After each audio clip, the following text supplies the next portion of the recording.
Welcome back to Minds Matter, a podcast sponsored by the Monash Center for Consciousness and Contemplative Studies. I'm Ava. And I'm Beth. And on Minds Matter, we explore research from neuroscience to psychology whilst talking about our own personal experiences. This week on the podcast, I spoke to Dr. Tarek Amer, who is an assistant professor at the University of Victoria. Tarek's research looks primarily at memory across the lifespan. In this episode, we talk about the nuances of the types of representations that we have in memory as we age and how aging and memory might not always be associated with negative outcomes, but there actually might be some positives to changes in memory as we age.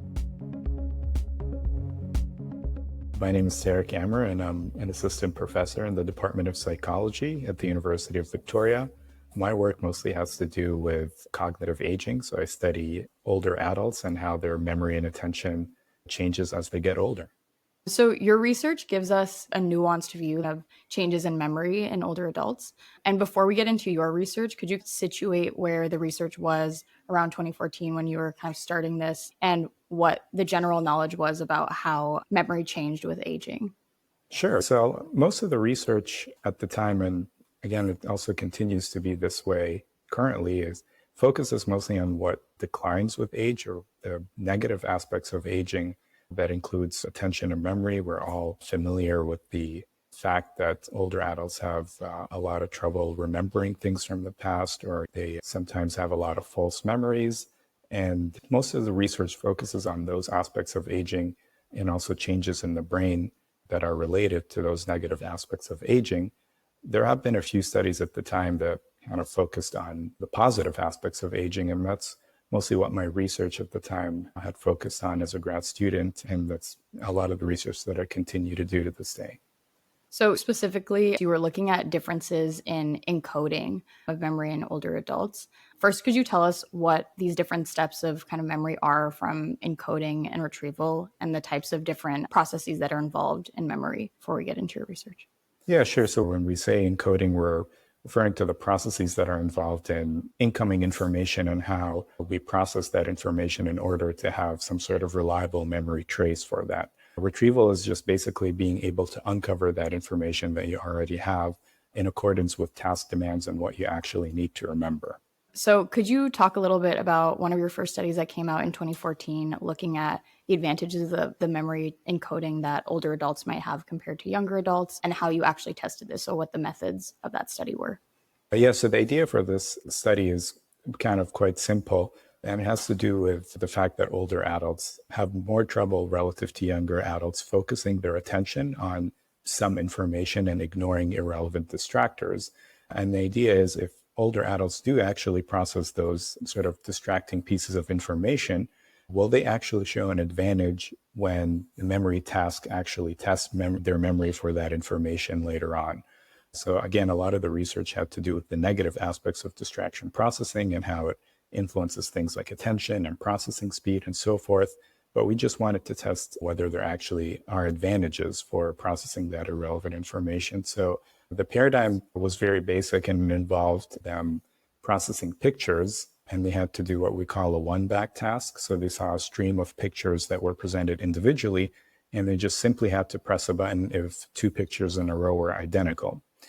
But there were actually words that were superimposed on those pictures that they were instructed to ignore. And what they didn't know is that their memory for those words was going to be tested later on a future memory task. And what we found was that older adults actually showed better memory than young adults when they were asked to remember some of these older words. We didn't explicitly ask them to remember those words. It was an implicit memory task, meaning that they didn't actually know their memory was being tested, or their memory was being tested indirectly. And that's usually a better way of testing memory in older adults. So essentially you found that these older adults were able to remember things that the younger adults were not remembering, specifically because the younger adults were kind of triaging things better. They were told, don't focus on this, and they were able to kind of control where their focus was. Exactly. So as older adults were processing more information, but they were better able to use it when it became relevant on a future task. So this sounds like kind of an advantage, like older adults 1, younger adults 0 in this case. But are there kind of real world situations in which this would be useful, or is it actually more beneficial to be kind of focusing your attention where you quote unquote should be? So it definitely depends on the context. In a lot of tasks that we typically use in the lab, or let's say in academic settings, for example, it's definitely very helpful to be able to narrow the focus of your attention on relevant information and ignore all those distractors. But there are certain situations we can think of where processing irrelevant information can actually be helpful. So a simple example is if you're trying to work in your office and your door is open and there are people talking outside, and they happen to mention that one of the restaurants that you usually visit actually shut down. So even though this information is distracting in your current context, later on, if you're trying to pick which restaurant you want to go to dinner, then you actually kind of have this information in mind. You overheard people talking about your favorite restaurant actually shutting down. So in that case, this irrelevant information actually came in handy in a different context. That makes sense.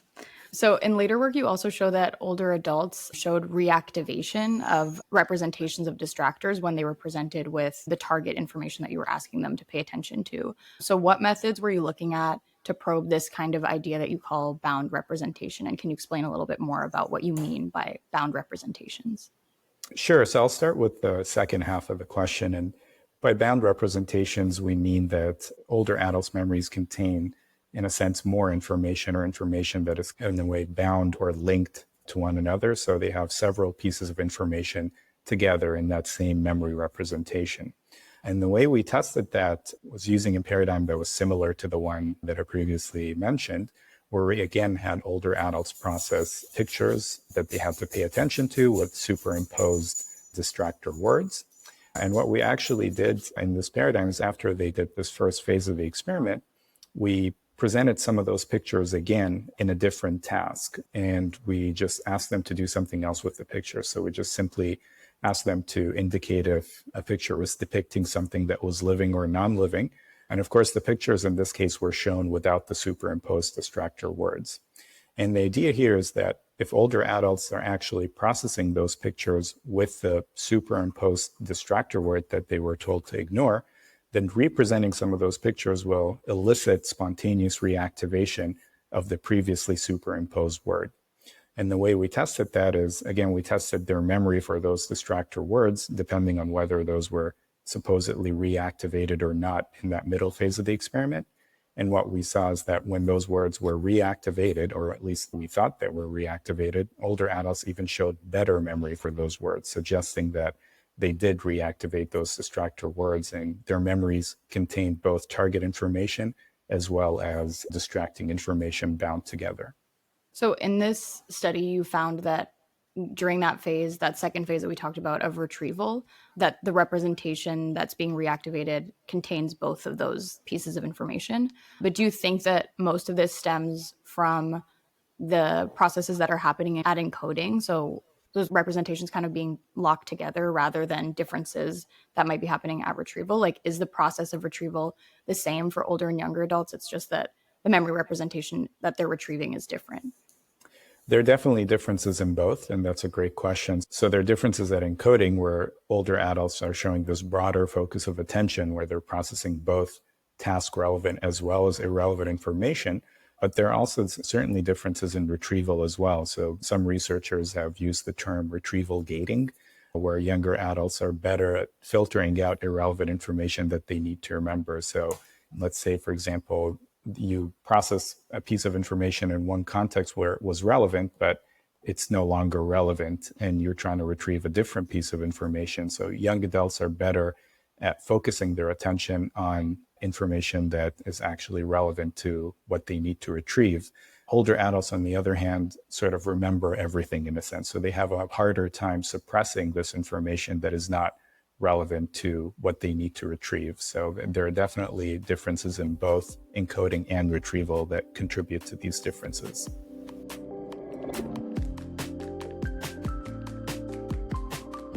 So when I was listening to this episode, I was thinking of other factors that can affect memory that might happen more when you're old or any time in your life. And one of the big things is social isolation. So there's been research showing that social isolation impairs memory.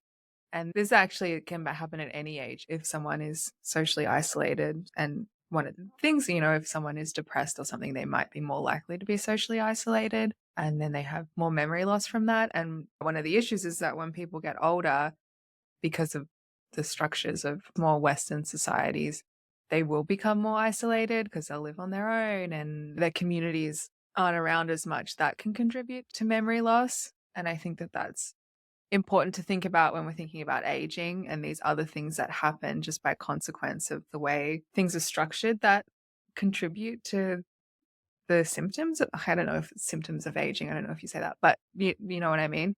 Do you know why there is that association? Well, I was reading one paper that is the certain processes that happen when you're socializing and the certain neurochemicals that are released in the brain can kind of strengthen the brain in a way. So if you have dopamine and serotonin and adrenaline and these things that are kind of healthy for it, and when you're isolated, you have less of those things that are kind of keeping your brain healthy. And another thing, I mean, this is just entirely speculation, but we know inflammation is bad for the brain, and like depression and things have been linked to increased brain inflammation. And I was wondering, and maybe there is research on this, is that if you're socially isolated, that can lead to more of those inflammatory responses, and that potentially that could be, I was thinking, contributing to that, to the memory loss. There's also, I mean, in this idea of the importance of social connection, this doesn't have as much to do with memory, but there's this cool research showing that there's kind of this contradiction in the lifespans of Latino communities in the US. And the contradiction is that the health profiles that a lot of Latinos have are such that they should, quote unquote, be living shorter lives. So they have like higher blood pressure. They tend to have higher BMI. We know that BMI has a lot of different issues associated with it, but those types of markers that are typically used in like diagnosing different issues, they would suggest that Latino communities should live shorter than white communities. And those same types of markers in Black Americans are associated with shorter lifespans. But Latinos actually live longer than white Americans, which is kind of surprising given their kind of profiles.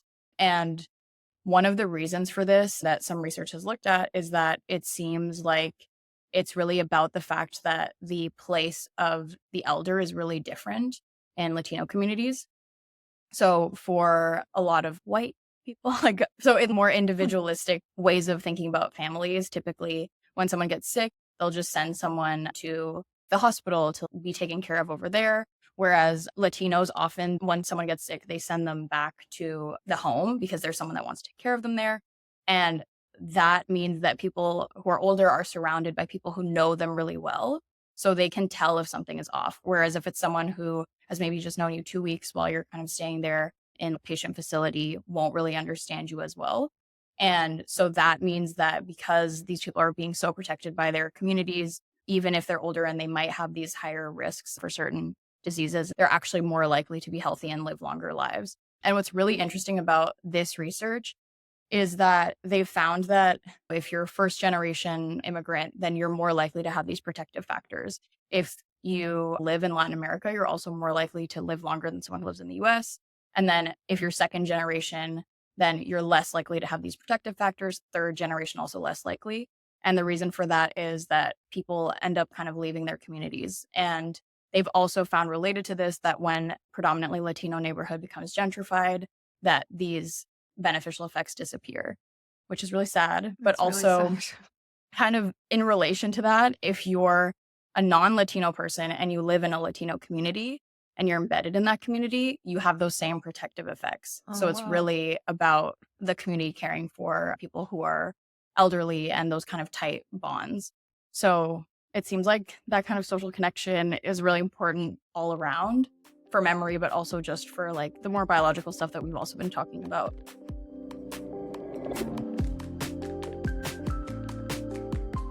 I thought we could talk a little bit about your neural work. So you suggest that these different encoding processes might have to do with an interplay between two brain regions, specifically the default mode network and the cognitive control network. So could you first explain what these two regions are, what they're kind of known for in neuroscience, and then discuss your findings that show that these might be related in terms of encoding differences? Yeah, so these different networks typically include multiple brain regions. So when we typically say a cognitive control network, we're referring to a lot of different regions in the brain that show increased activity when individuals are paying attention to some sort of stimulus, right? Or whether it's an external stimulus, for example, or performing some sort of task that requires focused attention, we see increased activity in these sets of regions at the same time, meaning that they kind of form a network where there's a lot of interaction between these different networks. And even at rest, sometimes we can see that the activity in these regions is correlated with one another, suggesting that they form some kind of brain network. And there are different networks in the brain, including this cognitive control network. There are several different cognitive control or attention networks. So the literature is a little complicated in that regard. But there's also this other network called the default mode network. And some researchers are kind of disputing the name because they think that it's involved in a lot of different functions as well. But we typically see increased activity in this default mode network when participants are resting. So when you put people in an MRI scanner and you tell them to just, rest and not engage in any particular task, it's not like the brain completely shuts down. People start thinking about their past or their future, their mind wandering, or what they're going to have for dinner later on. And that is typically associated with activity in this default mode network. And this same network typically shows decreased activity, or in a sense, is deactivated when people are engaged in any kind of externally oriented task. So to answer the first part of your question, what we typically see in older adults is reduced control of this default mode network that needs to be suppressed or deactivated. And we think that reduced control of this default mode network is related to older adults' cognitive patterns that we see in different tasks. So they have a harder time focusing their attention. That might be related to default mode activity. They might make better use of prior knowledge that we think is also related to activity in this default mode network. So it's definitely sort of a complicated brain pattern with a lot of different possibilities, and a lot more research is being done in that field. So in the study where you looked at the interplay between these two networks, were you using fMRI to look at this? And then were you using similar tasks that you had used in past research? So you're just looking at the brain activity that was happening in those regions and doing some kind of functional analysis of brain connectivity? Yeah, so we were doing some functional analysis of brain connectivity based on functional MRI. And the task we actually used was a memory task that was different than those typical distractibility tasks that I mentioned. And in this particular task, what we're interested in is differences in memory patterns based on whether information that participants were learning was either consistent or inconsistent with prior knowledge. And the idea here is that if older adults are always showing activity of this default mode network, which some people have shown associations between it and knowledge or your ability to access knowledge, then older adults might show an advantage for information consistent with prior knowledge relative to information that is inconsistent with prior knowledge. And that was particularly what we saw. So the more they showed increased activity in this default mode network, even though that could be bad in certain contexts, was actually beneficial when they needed to process information that is related to prior knowledge or information that they already had. And we think that that is in a way adaptive for the types of information that older adults could be processing. So when it elicits this prior knowledge, then they can actually show an advantage relative to completely random information. When you say consistent versus inconsistent, do you mean consistent with things that you had been showing them to be associated in the specific task? Or is it more like general knowledge things like associating a dolphin with the sea versus a tiger with the sea? Yeah, it is consistent with general knowledge that they already had. So in this paradigm, which was used in previous studies as well, it was an associative memory paradigm where we actually just asked them to remember prices for grocery store items. And in one condition, the prices were kind of consistent with what they expected. For example, canned corn for $2.99 as opposed to canned corn for $14.29, right? So in one condition, it's kind of what they would expect the item to be priced as, and another condition, it was way overpriced, for example. So with this interplay with the cognitive control and the default mode network, or this kind of maybe loosening of control of the default mode network, is the idea then that these older adults are relying on information that they kind of already know. So in that memory task, is it possible that they just so happen to get that 299 correct because it's what they kind of already thought? So they're not necessarily forming a new memory? Or is it really that that default mode network is somehow supporting the consolidation of those memories that are more in line with what they expected already? We definitely think it's more in line with the latter, as in supporting the processing and consolidation of that information. In a sense, this prior knowledge kind of provides some sort of scaffold that helps this information gets processed. We used a lot of different prices, so it's not necessarily that they're always buying canned corn for $2.99. It could be anywhere between, let's say, $1.49 and $5 or something, right? So it's not, they have to remember the exact amount for each item. So the fact that it was just consistent with prior knowledge is what particularly helped them, as opposed to them kind of remembering stuff that they already knew. So it more has to do with this prior knowledge, which these network of regions is what supports this memory process of encoding this information and being able to remember it later. So in terms of implications of this kind of work, I know this is like kind of a jump, but do you feel like this feeds in or is maybe something underlying to the idea that older adults tend to sometimes be less likely to want to engage in new technology, or maybe they're more opposed to things that are different from what they might have originally when they were younger be exposed to? Or do you think that these are just kind of separate processes and these are stereotypes that maybe are not actually founded?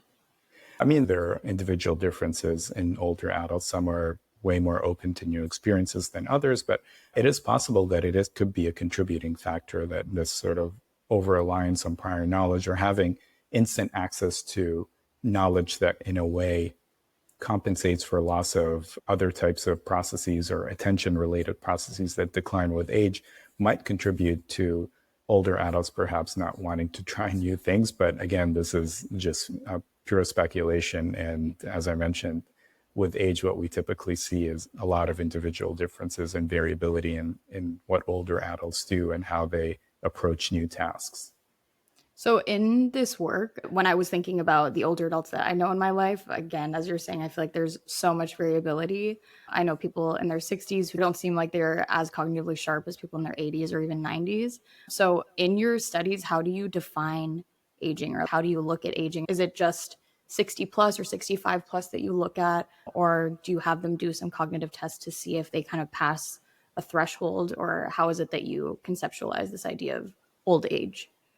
Yeah, so we typically look at healthy older adults. So of course, we screen participants before they participate in our studies, typically 65 plus in our studies, or, sometimes 60 plus. And beyond the initial screening, we give them also some sort of cognitive tasks unrelated to the experiment itself to make sure, in a sense, that they're also cognitively intact. And we have certain cutoff scores. What we typically see in the aging literature as well is that sometimes for certain studies, for research groups will use a full neuropsych test battery to test older adults as well. So that is also common in aging research, particularly if you're looking at healthy older adults. But yes, so simple answers, we typically look at individuals who are over a certain age, and we make sure that they're healthy older adults based on these cognitive measures. So there's this idea in aging research that there's something called mild cognitive impairment that kind of happens potentially as you age. So are the types of encoding and different types of memory representations that you're seeing in these healthy older adults, is that kind of arcing towards something like things that might actually impair their memories further or their cognition further? Or is this just a completely separate thing that isn't kind of part of that arc of getting towards a state of more serious or just general decline? Yeah, so I think you could think of it as being where on the spectrum, so certain older adults, Paul. So those sort of cluttered representations that we refer to are these age-related changes of having a broader focus of attention, for example, are all natural age-related changes that we see. So even healthy older adults will show more of these patterns relative to young adults. With respect to MCI, it is possible that people within those populations might show sort of exaggerated versions of some of these things that we see. And that could be problematic in certain cases. So the point is, even for healthy older adults, some of these changes are quite natural and are to be expected. So, kind of in that vein, then, you look at two populations usually when you're doing your studies. So, you look at younger adults who are maximum in their 20s and then older adults. Is there any evidence, either from your research, things that you might be doing now, or other researchers who are looking at that in between stage? So, is there any research on how we get from one to the other? Is it just a gradual process where someone in their 30s or 40s would look like they're somewhere in the middle of those types of representations and encoding patterns that people in their 60s versus people in their 20s would have? Or is there a more sudden shift? Yeah, that is a great question. And so what usually the issue is, most researchers would tell you they would love to study individuals from all different age groups and not just compare older adults 65 plus to young adults who are usually undergraduate students. Practically, though, it is quite difficult to test some of these participants who are in this middle group because usually they don't have as much time to be able to actually participate in these experiments. There have been some studies that were able to test some of these participants, but there is definitely a lot more work that needs to happen to understand how those changes and when those changes happen and what particular age we start to see this decline in attention and distraction processing. And not to say that there hasn't been any work on that, but usually those studies are not as common as simple cross-sectional studies. Are there any longitudinal studies that have started where they're following people from young adulthood going into later adulthood? Yes, there are definitely some longitudinal studies, and there are several studies happening in different sites that follow participants over a long period of time. And what's interesting is that even though some of the trends might be similar, there are definitely some differences between longitudinal and cross-sectional studies due to things like differences in cohort differences, which are a big issue in cross-sectional studies. So longitudinal studies, for example, we tend to see that the age in which memory decline happens, in particular episodic memory, can be actually a bit later than what we might predict based on cross-sectional studies. So there are definitely a lot of differences that we see between those different research designs and different factors that contribute to that. So definitely way more work needs to be done. And longitudinal studies obviously have the advantage of being able to follow the same individuals and having a more accurate idea of when those changes tend to happen. But of course, they take a lot more time and they're way more costly. It's okay if you don't know this off the top of your head, but are there any specific differences that kind of surprised you in terms of what a longitudinal study pattern was showing versus what these cross-sectional studies have shown in terms of differences? Yeah, so some longitudinal studies, at least with respect to memory decline, have suggested that it tends to happen a lot later than what we think in cross-sectional. And I'm trying to remember exactly the numbers of at what age in particular that happens. But the general pattern is that some of these declines tend to happen much later than we think that they do, at least based on some evidence. And again, that could be due to things like cohort differences and differences in education, for example, or all sorts of different things that contribute to these differences based on cross-sectional designs. Well, that sounds like good news, I guess, that things aren't worse than it seemed. In terms of cohort differences and generational differences, something that I was really thinking about when looking at your research and this idea of loss of kind of cognitive control when you're encoding things is that, at least for my generation, I'm an elder Gen Z. So the internet age kids, people who are on social media all the time and who are just bombarded with information. A lot of my friends can't go outside or change their clothes or do anything if they're not listening to a podcast or watching something. So do you think the way that we're encoding so much information and this idea of cluttered representations also kind of made me think of like how much we're storing in memory now, or if maybe it's not even being stored? Do you think that the way that we're kind of overloaded with information is changing the way that we encode and process different memories? Or do you think that's just alarmism?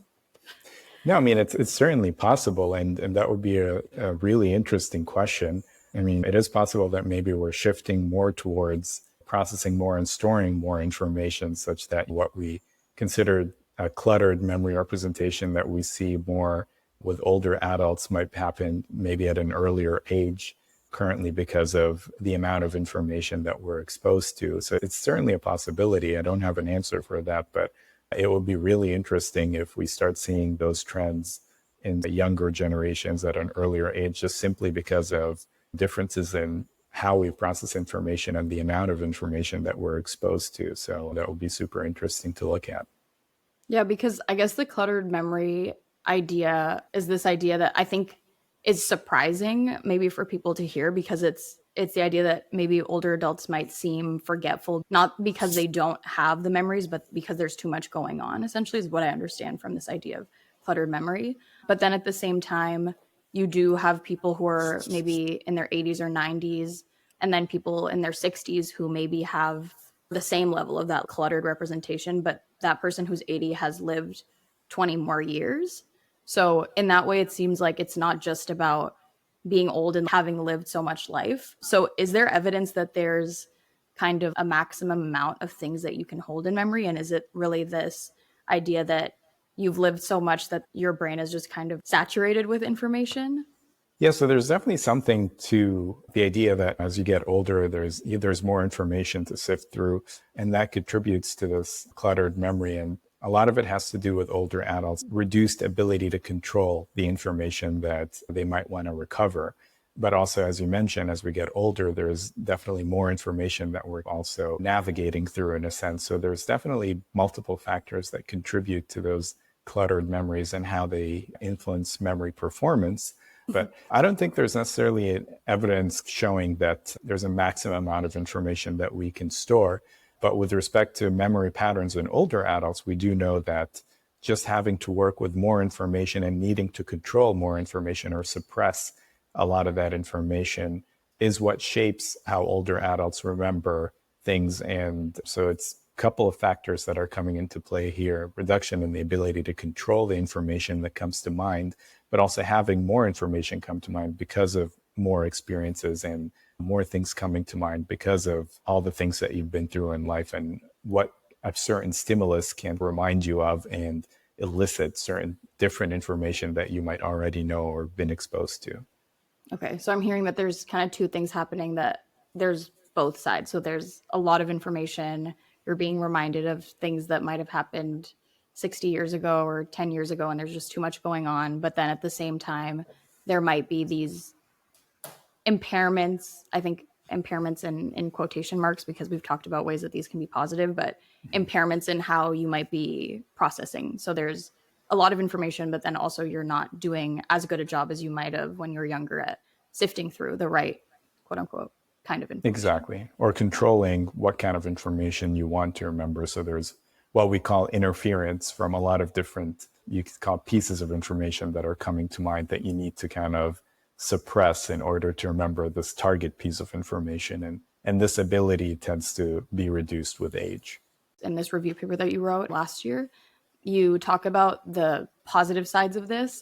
One of the positive things that you talked about was this idea that older adults might actually have advantages in creative tasks. So could you talk a little bit about that and why you think that creativity might be benefited by these types of different encoding processes? Sure. And just to mention that there's definitely a growing interest in creativity, and there's way more research that's being done now to look at creative processes in young adults, but also in older adults. And it's not the case where every study on creativity is showing that older adults are more creative or even showing similar levels of creativity to young adults. That's not always the case. But what we're arguing essentially is that some of these cluttered memory representations are having a lot of information that come to mind, and this information being bound together in a memory representation can potentially aid certain or performance in certain creativity tasks. And that's because in order to come up with some sort of novel creative solution, you need to be able to form these broad associations between seemingly unrelated pieces of information. And having access to all that information at once might potentially provide some kind of avenue to be able to come up with creative solutions to tasks, right? So all these pieces of information are coming to mind and they're in a sense bound together in memory. It might help you kind of come up with creative solutions because it might help you form these indirect associations between things that you might not think are necessarily related. And that's kind of one of the things that really helps creativity in general. So that's what we think might be happening with some older adults, but actually the link between cluttered memories and creative problem solving, for example, is something that still needs to be investigated. So one of the types of tasks that you mentioned in the review paper was this alternate uses task, which is a task where I think, correct me if I'm wrong, but you give a participant a type of object like a hammer, and then you ask them what types of things could you use this for that aren't just what it's made for. So like using a hammer as a door stopper or a paperweight or something different than what it's used to for hammering in a nail. So in terms of the way that the default mode network is relied upon when people are making associations in this idea of bound representations and over reliance on things that are meaningful associations that already exist, I was kind of surprised at this idea that older adults might be better or maybe just as good at this kind of task, because it felt like that idea of the meaningful associations made me feel like maybe those are harder to break based on some of your past research, specifically that research looking at the prices, where it's easier for them to remember things that are consistent. So is it just that there's so much in their memory representations that they're kind of able to navigate through and see connections between these different disparate parts? So is that kind of contradiction that I'm seeing not really a contradiction, or how do you understand that? Yeah, so I don't necessarily think of it as a contradiction. I think of it as different processes that are influenced by this memory structure that we think is more common in older adults. So in one case, for example, you're talking about meaningful associations and them showing enhanced memory performance for that. We think having access to prior knowledge through, for example, increased activity in default mode network, for example, is something that helps them in certain memory tasks. So when you're encoding information or processing information that's related to prior knowledge, and you always have access to this prior knowledge, then this knowledge can, as I mentioned, provide the scaffold that helps you process and remember that information. But having access to a lot of information, whether it's knowledge related or, as you mentioned, disparate pieces of information that might not necessarily be related to a task, can also help you establish new connections between different pieces of information, which may aid creative problem solving. So it's generally that structure of memory or the form of memory representations in older adults can have a different impact on many different tasks, whether it's being able to come up with a creative solution or forming a reliable memory trace for information that's consistent with prior knowledge. So those are obviously some of these advantages, but as we talked about, it could also have disadvantages like interference from information that is not relevant to remembering a target piece of information. So it's definitely the sort of complicated structure of memory that can influence many different tasks, sometimes positively and sometimes negatively. So these outcomes, as you're saying, seem not really like double-edged sword, but just that there are advantages in some cases and disadvantages in other cases. So do you see it as there being anything that younger adults should try to pull from the way that older adults are processing things, or vice versa? Or do you just see it as these are different types of ways that people process things and just something to be aware of more than anything else? Yeah, so definitely what we study as sort of natural age-related changes that can explain some of the patterns that we see in both young and older adults. And a lot of that happens due to changes in attention and cognitive control naturally. That's not to say that all this is beyond our control. These are changes that happen, but as I mentioned, we see a lot of variability, both within young adults and especially within older adults. So we talk about general age-related patterns, but it's not something that is necessarily always beyond our control. But to also answer the question of whether what we see in older adults is something young adults can learn from, I guess it's kind of a tricky question. I think what can actually be learned from that is that there are certain advantages to the way that we process things, and everything is kind of based on the context. It's not necessarily the case that what we expect to see as we get older is all negative, but there are certain contexts where our cognition that is more typical of older adults is actually beneficial. So I think that's something important to keep in mind and always think about some of the positives that we might expect as we get older. Yeah, I think that's a good way to think about it, that, as you go on this adventure of life, you're going to start processing things differently and live a different kind of experience. So, in terms of what you're talking about with all this variability, are there specific types of individual differences that you see in the older adults in terms of things that might correlate with more or less of this type of memory? I know there's a lot of research that shows that staying active, both physically and mentally, allows for there to be less cognitive decline. But again, this doesn't really seem like it's decline related. So, is there anything individual difference wise that you're seeing that might predict some of these types of processes in older adults?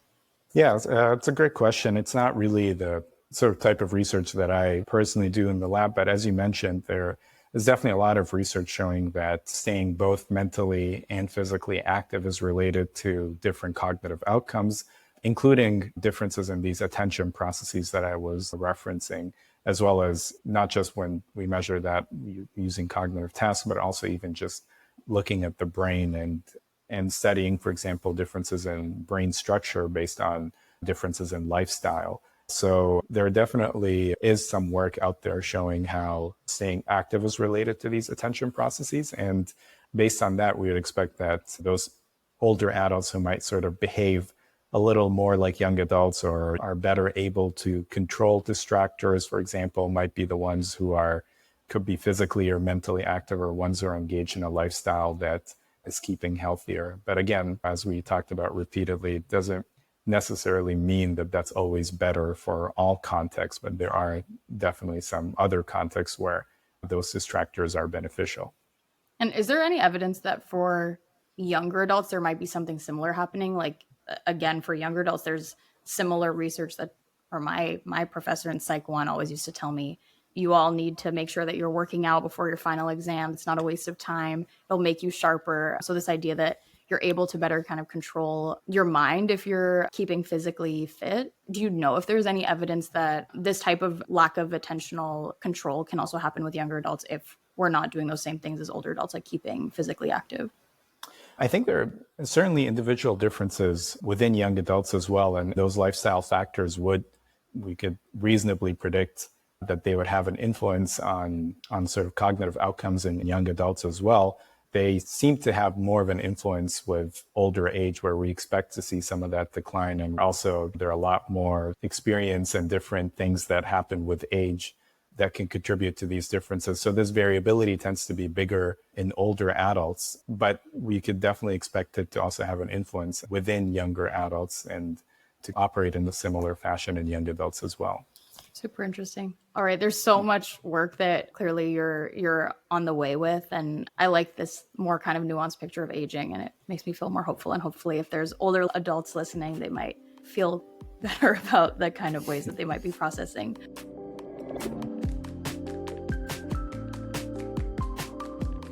So I found this idea of clustering super interesting that happens in older adults. And Ava, if you could just help me to make sure I understood it properly. So the idea is in older adults, there's already more information stored in the brain. So when we have new information or we're trying to remember something, there's more, I'm again doing hand movements, but like it's more dense, and that forms like the clustering. And that doesn't happen in younger adults because there's less information stored. Am I right? How do we think about that?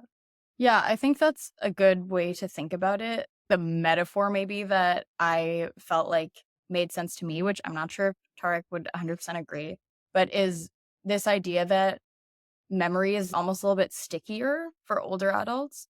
So the representations that you have seem to be influencing your later processing a little bit more. So this idea that when there's this information that maybe you shouldn't be remembering, older adults tend to be taking in that information, even though it's not the target information. So it seems like younger adults are a little bit better at focusing their attention on the appropriate thing to remember.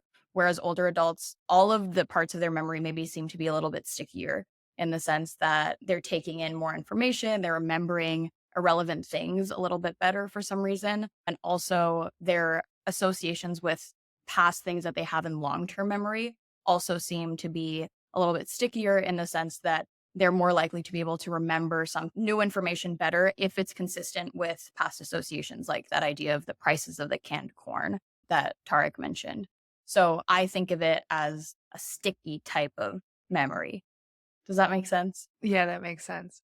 So I thought that was really interesting because I've only thought of aging in the brain or how it changes over our lifespan in terms of the biological reasons. So we know in Alzheimer's, you can have more, plaques in the brain, things like this. And that is leading to some of the changes that we see that are related to cognitive decline. Brain volume can get smaller, these kind of more structural changes, I guess. And I had never actually thought about a change coming from the way information is processed. Like aging also relates to information processing that isn't just a result of the structural changes because, our bodies don't last forever. I guess it's unclear exactly at the moment, like how related all of these things are. Like maybe the increased plaque has to do with the ways that the different memory systems are kind of interacting with each other. I know one of the things that Tarek mentioned was with older adults is that there seems to be increased activity of this default mode network. And I think it's still an open question as to how these functional changes in the brain are related to these more structural underlying biological changes. And I think it feels, at least as someone who's more on like the cognitive neuroscience or even psychology side, that we don't yet have a really good integration of those more cellular changes like increased plaque and stuff like that, and how that influences these broader brain structures, even though it's still biological, like it's still, we're talking about these changes being instantiated physically and then having these downstream effects on the way that we're processing information that we can kind of see in someone's psychology.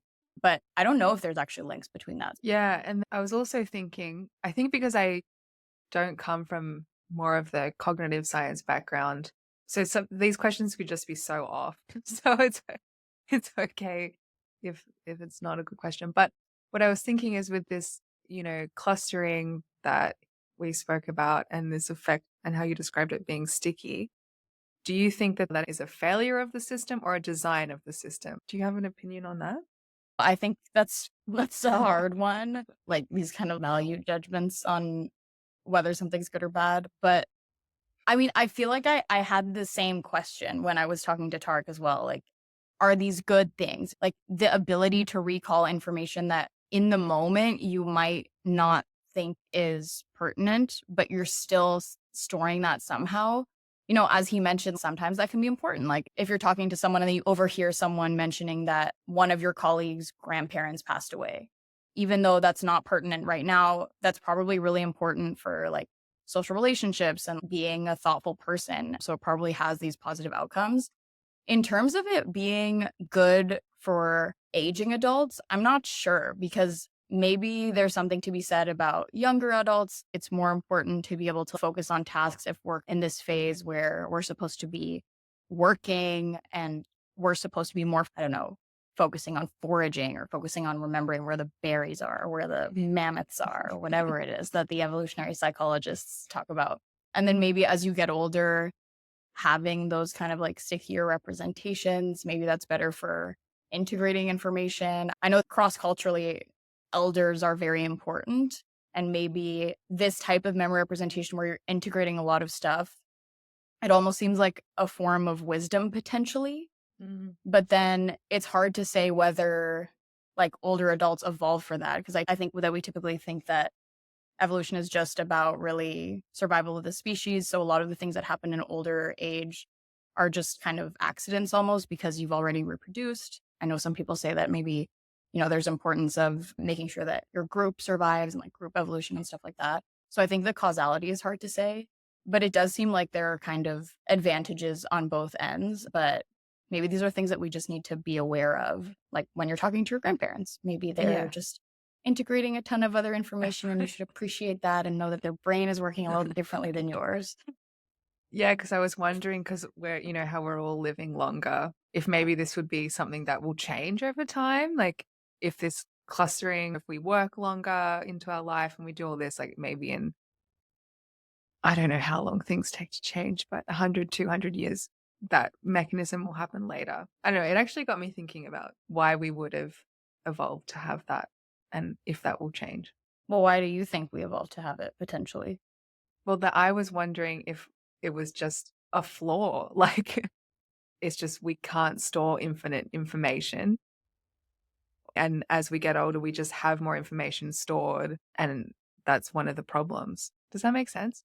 Yeah, it does make sense. And I think I also was wondering this when I was reading Tarek's papers, but I think he mentions that this isn't all there is to it because, some people like some 40-year-olds or even 20-year-olds probably have had more things, quote unquote, happen to them, or maybe they've just read a lot or they've watched a ton of movies. And there's a lot to remember in that sense versus someone who's in their 80s or 90s and maybe they don't have as many, I don't know how to define important quote unquote memories. So it doesn't seem like it's just a question of sheer volume, that it is also something to do with just the way that this processing is happening. And that's why it does seem like it might be part of this arc of eventual decline, but maybe there's a way that that decline, if we want to call it that, can just be stopped there. But it just seems like there's a lot of open questions, but at least some of this type of processing, even if it is eventually related to decline, does have these positive outcomes where you're able to remember things that someone else might not be able to remember. Yeah. And back to what we mentioned before, I think this is probably the first time we've spoken about the connection between what's happening on the structural and biological level compared to like what's happening more on the functional level. And a lot of research just focuses on one or the other, and connecting those two is super important. And because that obviously what is happening on the biological level is making all these processes happen. And yeah, but there's still work going into that. But I think we don't really talk about that as much, but it is really important to think about. Yeah, and I think one of the things that's nice about Tarek's work is there's a lot of fear around aging, I think it's safe to say. And there's a lot of like prevention and like all these ideas about it's really scary to get old and there's all these things that you want to do to kind of halt that process.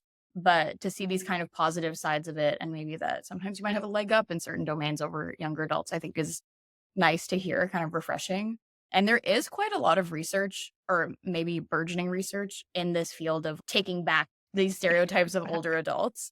I remember actually when we were doing our masters together, we had a talk about older adults and some findings that older adults are worse at certain decision-making processes. And I think decision-making processes specifically that had to do with math. But this study, I remember, utilized computational modeling to say that actually, even though older adults are taking more time to answer this question, that they actually, like, somehow through this math that I think escapes even some of the people that are doing this modeling, but they're able to model something called non-decision time. And this is in a model called the DDM. And they're able to parse apart the process of actually computing the answer to the question and making a decision, and the process of just taking in information that doesn't actually have to do with actually thinking. So that study found that older adults were actually better at the math and they were faster at the math if you took away that non-decision time. So it seems like this all kind of enters this canon of it's not so bad to be an older adult, and older adults actually maybe beat younger adults sometimes if you take these different things that maybe are more latent variables into account.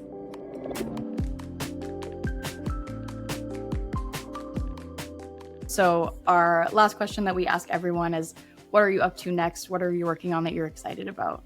Yeah, so I'm definitely still interested in further exploring these memory representations in older adults. I feel we are just beginning to uncover what kind of representations older adults have in their brains and how they influence different types of tasks. So that's something that I'm interested in further exploring and using new methods as well, such as eye tracking, which is known to be a sensitive measure of memory in older adults.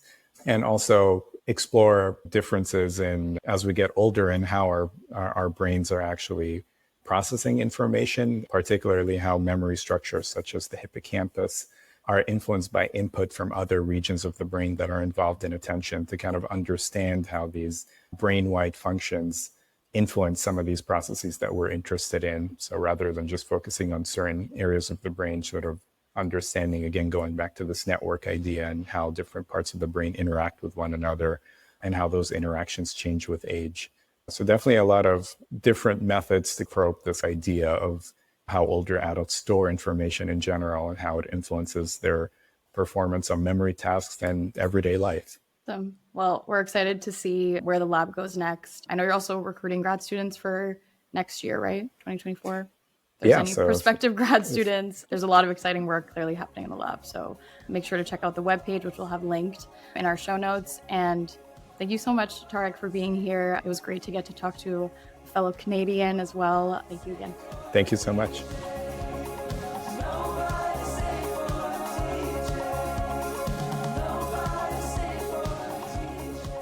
Thank you to Dr. Tarek Amer for joining us this episode.